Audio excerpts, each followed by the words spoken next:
이제 11차 시 1교시에서는 스님께서 난초 화분을 선물 받아서 잘 기르셔서 얼마나 정성껏 잘 기르셨는지 꽃도 피우고 향기도 돋고 그런 장면을 보여주셨습니다. 그런데 이제 스님께서도 외출할 일이 있지 않겠습니까? 이제 외출하고 벌어지는 어떤 장면에서 이렇게 하나를 물건을 잘 지킨다는 것이 얼마나 힘들고 어려운 일인지를 이제 보여주고 있습니다. 자, 보시겠습니다. 지난해 여름 장마가 갠 어느 날 봉선사로 운허 노사를 뵈러 간 일이 있었다. 그러니까 장마가 아주 지리하게 진행되다가 이제 장마가 그쳤으니까 스님도 볼일을 보러 이제 달해헌이라는 곳에서 봉선사라는 절로 이제 운허라는 스님, 노사는 이제 늙을로 스승사, 그러니까 운허 그 연세 드신 노 스님, 은사님인지도 모르죠. 이제 뵈러 이제 간 일이 있었어요. 그런데 이제 길을 떠났는데 한낮이 되자 장마에 갇혔던 햇볕이 눈부시게 쏟아져 내리고 있었다.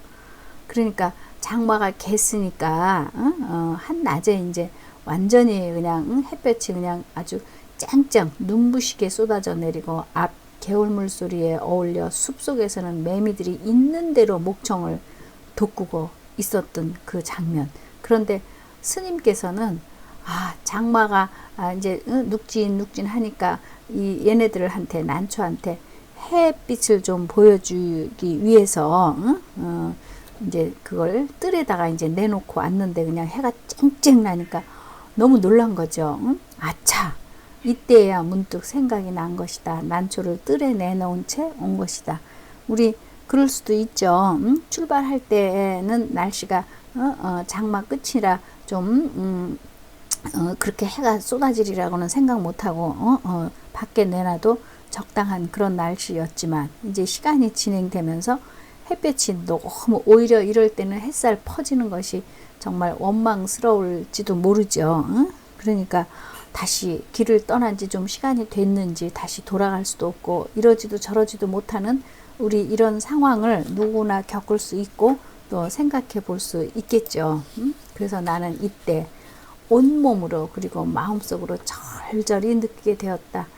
얼마나 스님께서 불교에서는 집착, 번뇌를 다 버리라는 것이 불교의 완전히 교리 아니겠습니까? 그리고 그 불교의 교리를 지키겠다고 정말 스님을 직업으로 선택을 해서 도를 닦는 이 법정 스님인데도 불구하고 얼마나 이 난초에 집착을 해왔던가 하는 것을 비로소 느끼게 된 것이죠. 온몸으로 마음속으로 아주 절실하게 집착이라는 것이 이렇게 괴로운 것이구나. 그렇다. 그러니까 우리가 언어로만 집착하지 말 것 이렇게 하면은 실감이 안 나죠. 그러니까 손에 딱 잡혀주는 자기의 체험. 정말 이 난초 때문에 내가 이리 내놓고 저리 내놓고 온갖 정성을 다하고 얼마나 거기에다 마음을 쏟아봤던가. 정말 살아계신 부모님한테 내가 그 10분의 1만이라도 했으면 효자 소리를 들었을 텐데 그러지 못한 나의 삶. 그러면서 이 난초에 향한 아무리 식물이라고 할지라도 식물도 하나의 물체인 것이죠. 거기에 집착한 것이 얼마나 괴로운 것인가. 그렇다. 나는 난초에게 너무 집착과 집념, 잡을 집, 붙을 착, 생각념, 생각을 한 곳으로 너무 거기에 난초에다가만 묶여져 버린 것이다. 이제 난초가 나를 지배하다 보니까 외출도 마음대로 못하겠고 모든 생활이 난초를 위한 생활이 돼버린 겁니다. 그래서 스님께서는 이 집착에서 벗어나야겠다고 결심을 했다. 그러면서 난을 가꾸면서는 이 난을 돌보면서부터는 산철에도 나그네 길을 떠나지 못한 채 꼼짝 못하고 말았다. 그러니까 스님께서는 그 산철이라는 거는 이제 동한 거 하한 거 해서 나그네 길을 스님에게도 당연히 어떤 휴직이 생각할 시간을 주는 이런 도를 닦는 또 다른 시간이 있는데도 그것도 떠나지 못하고 밖에 볼 일이 있어도 또 잠시 볼 일이 있어도 방을 비울 때도 환기를 위해서, 나를 위해서 환기를 하는 것이 아니라 난초를 위해서 환기를 하느라고 창문을 열어놔야 했대요. 여기 이제 가운데 제가 점점점 찍은 그 부분의 내용을 보면, 그리고 바깥에 나가서 볼일을 보다가도 난초 생각을 하면서 허겁지겁 또 들어온 적도 여러 번 있었다는 겁니다. 또 그렇지 않으면은 또 밖에 내놓은 난초를 또 얼른 들여다 놓고 와야지 싶어서 또 조금 가다가도 또 다시 온 길을 되돌아간 적도 수차례였다고 합니다. 그러니 그것은 정말 지독한 집착이었다. 우리 제자들도 충분히 이런 경험 생각하실 수가 있겠죠. 정말 그 집착, 집념이 얼마나 괴로운 것인지. 그러니까 우리가 내가 자유롭고 싶으면 너도 자유롭고 싶은 것인 것처럼 무언가에 묶인다는 거, 무언가를 소유한다는 거 참 어려운 것이다 하는 것을 아주 너무너무 절실하게 잘 예를 들어서 잘 보여주고 있기 때문에 이 글이 두고두고 고전으로 읽히는 겁니다. 아마 무소유라는 제목도 많이 들어보셨고 실제로 공부한 친구도 있고 우리 중고 과정에서도 배웠을지도 모르겠습니다. 자, 이제 며칠 후에 드디어 이제 결단을 해야 될 순간이 온 거예요. 이제 내려놔야죠. 벗어나야죠.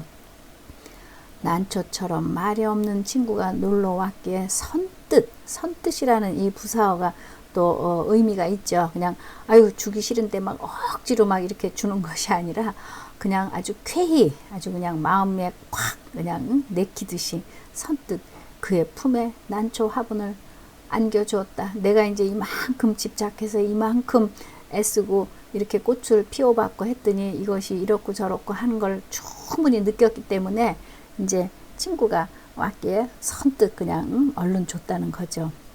그때서야 비로소 나는 얽매임에서 벗어난 것이다. 그런데요, 똑같은 글을 예를 들면 20살 때 읽고 40살에 읽고 60살에 읽었을 때 느낌이 많이 다르듯이 저는 오늘 생전 처음으로 말이 없는 친구가 놀러 왔기에 선뜻 그의 품에 난을 줬다고 했는데 나는 이렇게 집착을 벗어나기 위해서 그 친구한테 줬는데 그러면 그 친구는 또 어떡하라고 이런 생각도 좀 갑자기 드네요. 그러니까 우리 제자들 잘 생각을 해보십시오. 제 마음이 그러면 내가 그렇다고 이 살아있는 난초를 내가 그렇게 집착하고 꽃을 피웠는데 내가 정말 고사 말려 죽일 수도 없고 상상할 수 없는 거죠. 그런데 또 친구한테 주면 친구는 또 난초 때문에 또 괴로운 거 아닐까? 갑자기 정말 오늘 처음 제가 이 글을 읽기를 여러 번 읽었는데 오늘은 또 갑자기 이런 생각이 드네요. 그러니까 이렇게 글이라는 것이 읽을 때마다 또 다른 느낌을 주고 또 다른 생각을 불러일으키게 하는 것이 우리가 고전이라고 하고 또 사람마다 감상문 우리 제자들 쓰죠. 감상문 토론거리 쓸 때도 생각이 다 다른 거예요. 그래서 저는 갑자기 아이고 그러면 또 그 친구는 어떡하나 나는 집념에서 벗어났는데 이런 또 마음이 좀 드네요. 이 부분도 한번 토론거리로 또 생각을 하셔도 저는 또 좋을 것 같습니다. 오늘 처음 든 생각입니다. 이제 나는 얽매임에서 벗어났고 날아갈 듯 홀가분한 해방감을 느꼈는데 그리고 3년 가까이 이 난초와 함께한 지내온 유정은 이제 정이에요. 정을 붙이고 살았는데 저도 수도 없이 많은 강아지를 마당에 있었기 때문에 개를 길러왔는데 자연사 하는 개를 정말 하룻밤 열심히 목욕시켜서 또 우리들끼리 창호지 하얀 거 사다가 이렇게 나름대로 또 하고 뭐 이렇게 해서 또 정리해서 정말 어디 우리 산 발치에다 묻기도 하고 뭐 수도 없이 많은 걸 이렇게 떠나 보내고 또 새롭게 뭐 이제 기르고 또 이렇게 많이 했습니다. 그런데 갈 때마다 서운하고 다 허전했죠. 갑자기 목이 메이네요. 그랬는데 이 스님께서는 홀가분한 마음이 앞섰다. 이거 참 솔직하신 거예요.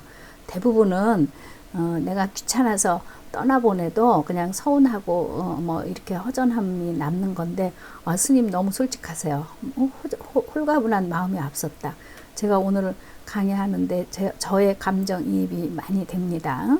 그래서 이제 우리 제자들도 한 번쯤 생각을 해보십시오. 제가 오버하는 건지, 이제 스님께서는 이때부터 나는 하루 한 가지씩 버려야겠다고 스스로 다짐을 했다.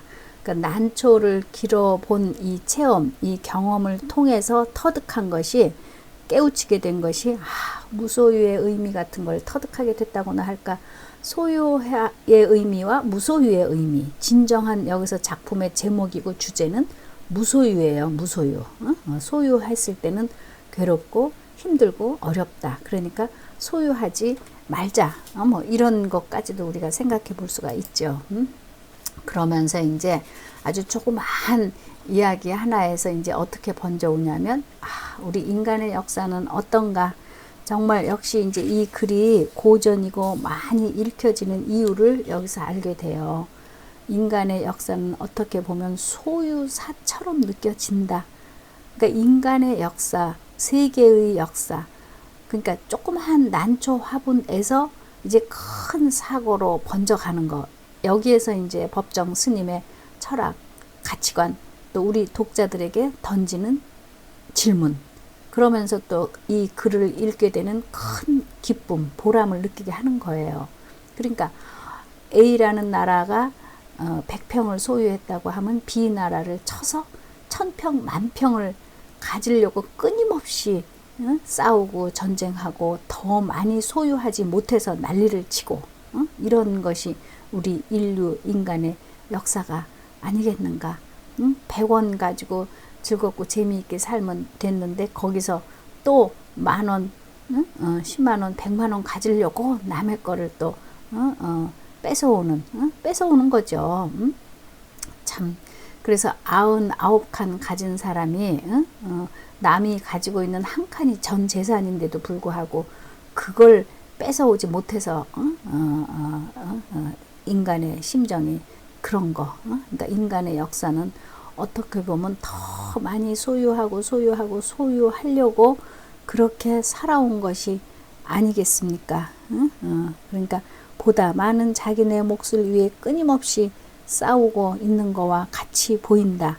그러니까 사람만이 아니라 나라의 관계에서도 끊임없이 더 많이 영토를 더 큰 힘을 가지려고 전쟁도 하고, 그러니까 거기에서 이제 그 소유욕과 이해가 정비례한다고까지 이 책에서 이제 말씀을 하고 계셔요. 그 152페이지 중간 정도에 보면은. 그러니까 인간의 역사가 아마 이 소유사에서 반대로 무소유사처럼 된다면 어떨까? 한번 상상만 해도 여러분들 정말 유쾌하고 의미가 훨씬 달라지지 않습니까? 소유사에서 무소유사로 바뀌는 거.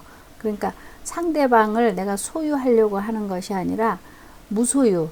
그러니까 네가 더 많이 가져라. 나는 더 많이 갖지 않겠다. 참 이런 것도 역시 스님이면서 작가이기 때문에 상상이 우리 문학 세계에서 굉장히 중요한 하나의 요소라고 했죠. 삶에서도. 그러니까 내가 더 많이 가지려고 노력하는 저 사람들을 오히려 불쌍하게 쳐다보는 마음도 가질 수가 있겠죠. 저거 다 가져서 뭐 하려고. 정말 나중에 돌아갈 때는 아무 소용이 없는데. 그렇지만 또 우리가 지금 어떤 삶을 살아가는 데 있어서는 또 소유하고 싶은 마음이 또 나를 발전시키고 나를 더 노력하게 하는 그런 원동력도 되지 않을까.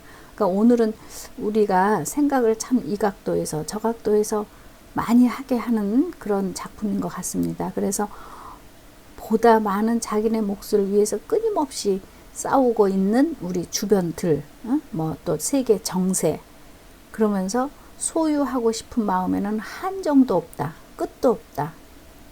휴일이라고 전쟁을 멈추고 휴일이라고 돈 버는 일을 안 하고, 예를 들면 물론 이제 뭐 5일째 해서 쉬기도 하지만 그런 것도 없이 더 많이 갖고자 하는 마음에는 쉴 때도 없고 한정도 없다, 리미트가 없다, 이런 거요.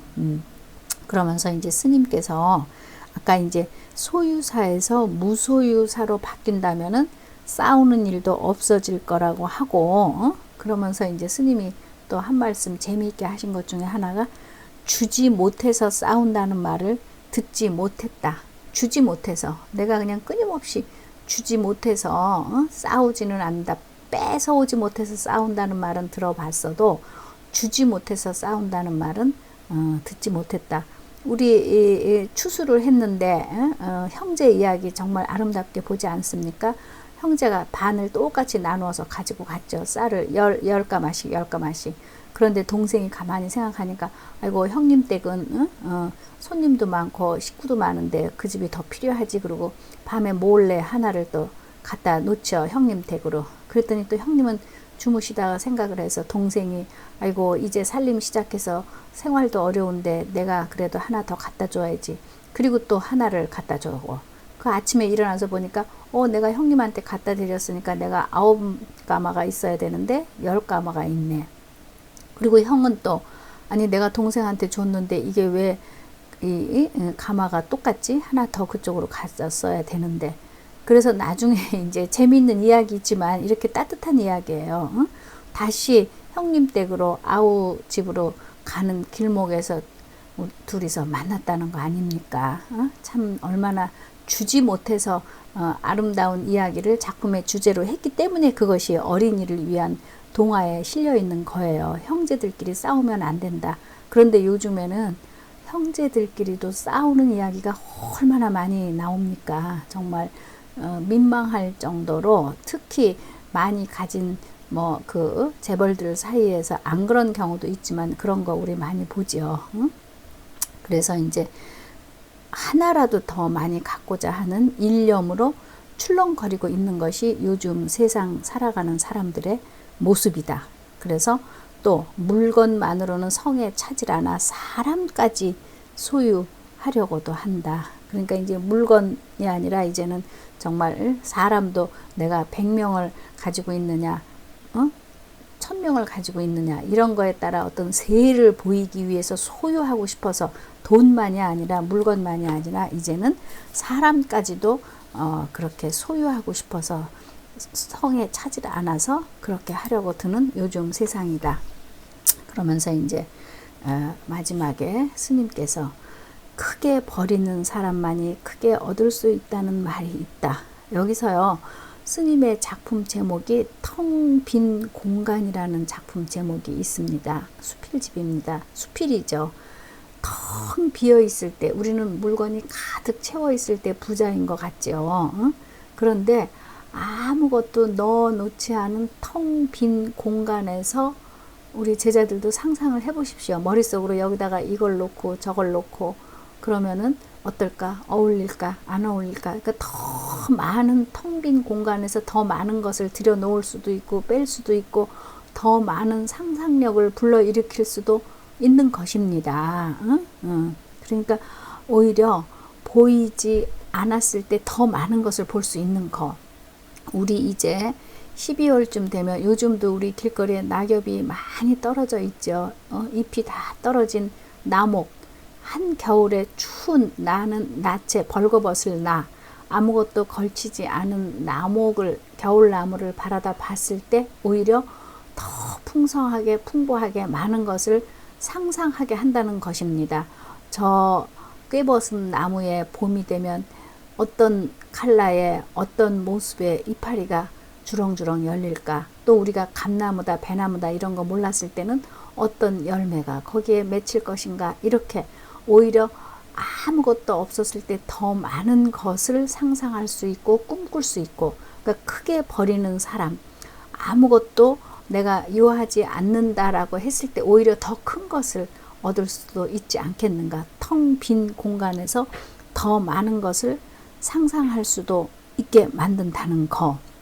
그래서 물건으로 인해 마음을 상하고 있는 사람들에게는 한 번쯤 이러한 이야기를 생각해 볼 만하다. 그러니까 우리가 고전이라는 것이 좋은 것은 뻔히 익히 알고 있는 내용이라고 하더라도 다시 한번 주제를 생각하고 새겨보고 되새김질하는, 더 좋은 가치로 우리에게 다가오는 것을 우리가 이제 고전이라는 말을 쓰게 되거든요. 그러니까 오히려 소유하지 않았을 때 내 마음이 훨씬 더 편하게 되는 거, 이런 것은 지금 고전이라는 것은 60년대는 고전이고 2000년도에는 맞지 않는다 하는 것은 어떤 진리, 보편타당한 것이라고 말하지 않죠. 보편타당한다는 것은 시대를 초월하고 공간을 초월해서, 그러니까 우리나라에만 해당되는 것이 아니라 전 세계적인 인류 공통의 주제로 생각하는